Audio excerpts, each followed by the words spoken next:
All right, welcome back for another deep dive with us. And this one, well, it's a tough one. It's heartbreaking and just really unsettling. We are going to be digging into the murder of Sophie Leon, Yeah. a young French nanny who was killed in London in 2017. This case, it's fascinating in, well, a very chilling way because it starts with this seemingly ordinary family in a pretty well-to-do London suburb, but then it just spirals out of control into this world of paranoia and Yeah, abuse and ultimately ends in tragedy. definitely. And our main source for this deep dive is an episode from the true crime podcast, Case File. Mm-hmm. And it really paints a really vivid and disturbing picture of what happened to Sophie. Oh, yeah, the details. They're hard to hear, but it's so important, I think, for us to try to understand not just what happened, but why. So we're going to explore the psychological factors involved. We're going to look at things like abusive relationships, unchecked suspicion, and this phenomenon called folie à deux. Oh, folie à deux. That's a term I'm not actually familiar with. Can you give us a quick definition before we get too far into the details of this case? Absolutely. Folie à deux, well, it translates to madness shared by two. Yeah. And it's a really rare psychiatric syndrome where a dominant person's delusions are adopted by one or more other people. Hmm. So think of it as a sort of contagious paranoia where one person's warped reality is basically infecting others. Okay, that's unsettling. And it sounds like it's going to play a pretty big role in this case. So Yeah. let's start at the beginning. Who was Sophie Leon and what brought her to London? So Sophie was 21 years old from this small town in France. And like a lot of young people, she moved to London, wanted to experience life in the big city. Mhm. She loved the arts and culture. And London just seemed like, the perfect place to be. It does, yeah. And she sounds like she was full of life Yeah. and excited for the future. And that makes what happened to her even more tragic. Yeah, it really does. So Sophie was hired as a live-in nanny by Sabrina Cuadair, who is a successful fashion designer who, at least on the surface, appeared to live, well, a very charmed life. I'm sensing that on the surface is doing a lot of work there. It is. So at first, things seemed pretty normal. At first, yeah. Initially, they did. Neighbors often saw Sophie with Sabrina's children, and she seemed to be a really kind and dedicated caregiver. Okay. But then something went very wrong. What happened next in Sophie's story? Well, on September 20th, 2017, firefighters got called to Sabrina's home. There was a fire in the backyard, but this wasn't a typical, bonfire. Among the charred logs, firefighters found human remains. Oh, that's awful. That's a discovery no first responder ever wants to make. What was the reaction? Did anyone know who it was? So the man who answered the door was Sabrina's partner, Whisam Medani, and he very calmly told firefighters that he was just burning a sheep carcass. Hmm. The firefighters' response, and this was captured on a body camera, was simply bollocks. Wow. That detail about the sheep carcass is very striking. It speaks to either incredible callousness or maybe a desperate attempt to cover up something horrific. What happened when the police arrived? Well, the police immediately suspected foul play. Right. And their investigation, it quickly focused on Sophie. Sabrina, she initially claimed that Sophie had quit and gone back to France, but then she couldn't even give the police Sophie's last name. Hmm. So that raised a lot of red flags. Yeah, it seems like a pretty flimsy lie, especially when the police are already suspicious about a fire with human remains. So what happened next? Well, the truth has a way of coming out. When the police ran DNA tests on the remains, they Mhm. confirmed that they were Sophie Leon's. And, well, Sabrina's facade started to crumble, and she started spinning a web of accusations against Sophie. Like, what kinds of accusations? It's hard to imagine what could possibly justify something so horrific. So Sabrina claimed that Sophie was lazy and that she had stolen from her. But then she made an even more shocking accusation that Sophie was helping her ex-boyfriend, Mark Walton, to abuse her son. Okay, so now we're bringing a celebrity into this already complex story. Yeah. Can you tell us a bit more about Mark Walton? So Mark Walton's a former member of that really popular boy band Boyzone Right. and a successful music producer. And Sabrina, she had this history of making false accusations against him. Hmm. She filed over 30 police reports, Wow. alleging everything from spying and black magic to, well, even cat abuse. 30 police reports. That seems excessive. This Was there any truth to any of these claims? Mark Walton denies every single one of Sabrina's accusations. He was actually in Los Angeles when the alleged abuse was supposed to have happened, and he claims he never even met Sophie. Okay. Sabrina even made up a pedophilia accusation against him on Facebook. Wow. It sounds like Sabrina was deeply troubled and possibly fixated on Mark Walton. Where does Whisam fit into all of this? Did he offer any explanation for Sophie's death? He did. During an interrogation about Mark Walton, Whisam confessed to killing Sophie. But he claimed it was an accident, it happened during an argument, and he panicked and burned the body to protect his family. Okay, so we have a death, a confession, and this web of accusations against a missing nanny. It sounds like the police had a pretty straightforward case. You would think so, wouldn't you? Right. But as the police dug deeper, a much darker and more complex truth started to come out. Okay. They uncovered hours of audio and video recordings made by Sabrina and Whisam. And these recordings documented these horrific interrogations where they accused Sophie of being a spy, a thief, a drug user, and even a pedophile. They subjected her to, well, this relentless psychological pressure and threats. Oh, this is where things start to take a really disturbing turn. What was the purpose of these recordings? Were they trying to force a confession out of Sophie? They were. But the confession they forced out of Sophie was totally made up. They basically dictated, word for word, what they wanted her to say, using fear and coercion to break her down until she'd agree to anything. In this forced confession, Sophie admitted to having an affair with Mark Walton and even drugging Whisam so that Mark could assault him. So even in death, they were still trying to use Sophie to hurt Mark Walton. It's a chilling reminder that the truth is sometimes stranger and a lot crueler than fiction. Yeah. And what's even more disturbing is the content of these recordings. Sabrina is so aggressive and threatening, while Sophie's responses are, well, they're terrified, barely audible whispers.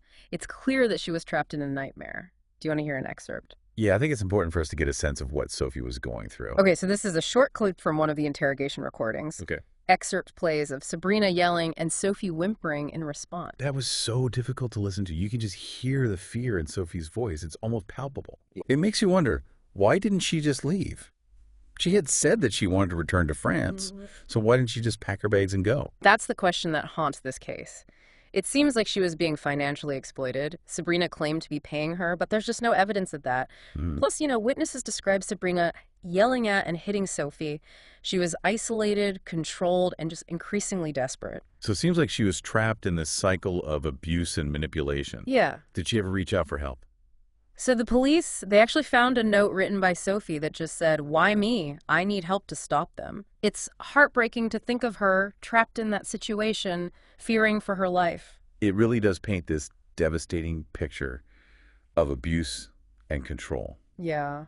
But how did Whisam get so caught up in Sabrina's delusions? Right. I mean, he seemed like a relatively normal guy. Yeah. That's where this idea of folie, deux, or shared delusion, comes in. Sabrina's paranoia about Mark Walton, and this was probably fueled by undiagnosed mental health issues, it infected Whisam, which led him to accept her warped version of reality. Okay, now we're starting to see how all the pieces of this puzzle fit together. We've got Sabrina, a woman consumed by paranoia and possibly suffering from a personality disorder. Yeah. She fixated on Mark Walton and basically used Sophie as a pawn in her twisted game. And we have Whisam, who, through, I guess, a process of shared delusion, became complicit in Sabrina's abuse. Yeah. It's this toxic mix of paranoia, control, and ultimately violence that led to Sophie's tragic death. And it's so disturbing how easily Sophie, a young woman just looking for a new life, became the target of their twisted obsession. This is just the beginning of this story, though. Next, we're going to look into the trial and the aftermath of this horrible crime. Stay with us because this deep dive is far from over. The trial for Sabrina Cuadair and Whisam Medani, well, it was a long and complicated one. It lasted 43 days. And both of them actually maintained their innocence in Sophie's murder, even though there was just overwhelming evidence against them. It's hard to even imagine how they could deny their involvement after, well, everything that had come to light. What were their defense strategies? They basically just doubled down on blaming each other. Each one pointed the finger at the other and claimed that they were asleep when Sophie was killed. Oh, wow. Sabrina, she claimed that Whisam had tortured Sophie in the bath, that he'd held her head underwater, even covered her mouth with a wet towel.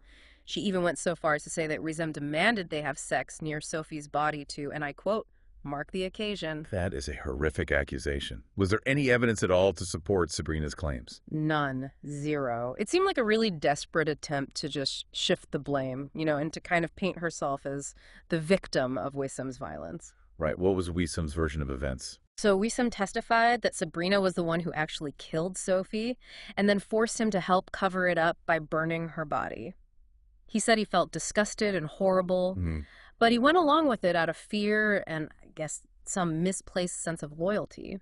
He also retracted his initial confession, stated that he had lied, to protect Sabrina. Okay, so we have these two totally different stories, with both Sabrina and Wissam claiming the other one was the killer. But the prosecution had to have a strong case, right? I mean, the recordings alone are pretty damning. Absolutely, yeah. The prosecution, they built a really strong case around all those audio and video recordings, Mhm. which, as we know, provide really chilling evidence of the abuse and psychological torture that Sophie had to endure. But they also brought in testimony from people who knew Sabrina. Okay. And it really painted this picture of her volatile, manipulative personality. One ex-boyfriend even called her a fickle lunatic, which, while harsh, does seem to fit with her pattern of behavior. It does. This kind of raises the question, did Sabrina have a history of mental illness? Could that have played a role in her actions? So during the trial, Sabrina was actually diagnosed with depression and borderline personality disorder. Okay. And the prosecution, well, they acknowledged her mental illness. They said it was definitely a factor, but they also emphasized that it didn't excuse the calculated cruelty that she inflicted on Sophie. So essentially they were arguing that Sabrina's mental health issues, while they were definitely a factor, they didn't completely absolve her of responsibility for Sophie's murder. That must have been a difficult line for the prosecution to walk. It was. They had to acknowledge how complex mental illness can be, but also hold Sabrina accountable for what she did. They argued that her personality disorder, mixed with her obsession with Mark Walton, created this really dangerous combination of paranoia and impulsivity that ultimately led to Sophie's death. It's interesting how the prosecution brought folie deux, the whole shared delusion thing, back into the case. How do they use that to explain Wissam's involvement? So they argued that Sabrina's paranoia about Mark Walton, remember, this is all fueled by her personality disorder, Right. had infected Wissam, to the point where he lost his own ability to reason and tell what was true. They said that Wissam had no history of violence or any abusive behavior, and that his actions were totally out of character for him. Hmm. They suggested that he'd been manipulated and coerced by Sabrina, who was really the dominant one in the relationship. It sounds like the prosecution was trying to show that while Wissam was certainly culpable, he was also a victim of Sabrina's manipulation. Exactly. They said that Sabrina had created this alternate reality where Sophie basically became the scapegoat for all their anger and resentment towards Mark Walton. Hmm. And Wissam, through shared delusion, got pulled into that reality. It's just such a tragic situation for everyone, but especially for Sophie, who was caught in the middle of this really toxic relationship. What did the judge have to say about all of this? So the judge, he acknowledged how complicated this case was in his summing up. He recognized that Sabrina had a mental illness, but said it didn't make her any less responsible for the suffering she caused Sophie. He described how Sophie was treated as prolonged and without pity. He said that she endured suffering and torture at the hands of Cuadair and Medani. Those are powerful words from the judge, clearly condemning both Sabrina and Wissam for their actions. They are. And the verdict, well, it definitely reflected how serious this crime was. Both Sabrina Cuadair and Whisam Medani were found guilty of Sophie Leon's murder, and they were sentenced to life in prison, with a minimum of 30 years. Wow, so they'll spend a significant part of their lives behind bars. Yeah. What about Sophie's family? What happened to them after all of this? Well, 9 months after the murder, Sophie's body was finally returned to France. And her mother, Catherine, she gave this really heartbreaking statement. She talked about how Sabrina and Wissam had taken away her daughter's dignity and how her life painfully ebbed away in that bathtub. It's heartbreaking to think about the pain and suffering that Sophie went through and the lasting trauma that her family is going to carry with them. It's just a reminder that even in seemingly ordinary lives, darkness can be lurking, and the consequences can be devastating. This case really shows us that we need to be more aware of the signs of abuse and control in relationships. And we need to understand how complex mental illness is and how it can show up in harmful ways. It's a lot to think about, and I feel like we're really only scratching the surface of some important issues here. But let's move on to the aftermath of this case and what it means for our understanding of abuse and manipulation and the tragic consequences of folie deux.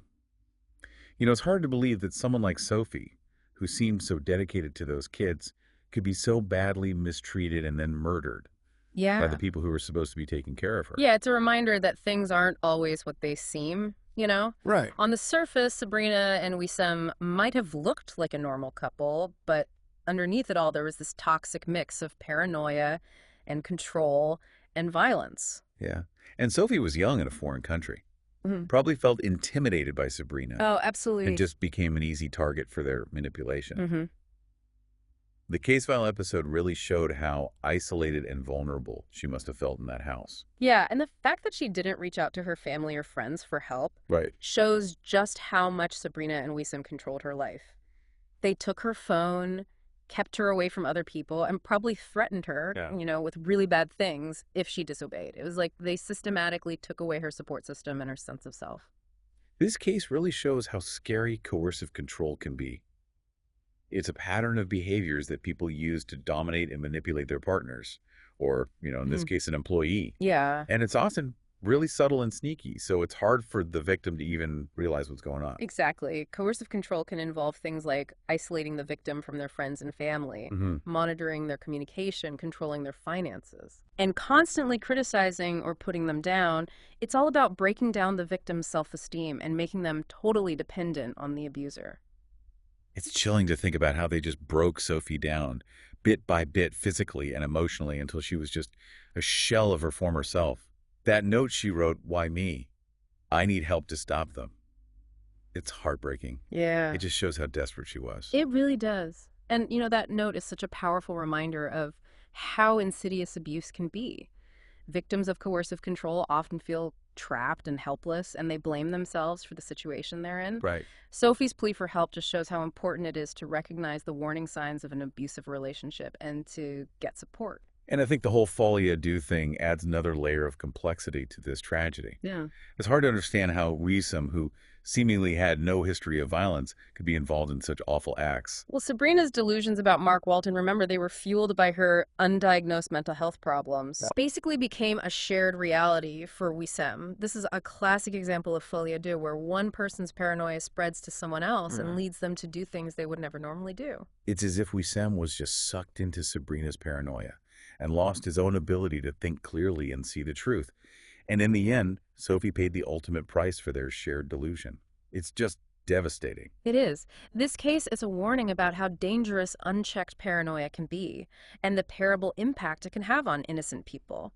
It also shows how important it is to get help for mental health problems, both Right. for yourself and for the people around you. That's a really important point. Yeah. If someone you know is showing signs of paranoia or delusional thinking, it's crucial to encourage them to get professional help. Early intervention can make a huge difference, not just for that person, but for everyone around them. Exactly. We need to be more proactive about addressing mental health and creating a culture where getting help is seen as a good thing, not a weakness. We also need to be more aware of the signs of abuse and control in relationships, especially when there's a power imbalance, like between an employer and a live-in nanny. We need to be vigilant and willing to step in when we see someone being mistreated, even if it's uncomfortable. Yeah. Sophie's case is a tragic reminder that staying silent can have terrible consequences. It is. It's a call to action for all of us to be more aware, more compassionate, and more willing to speak up for people who might be suffering in silence.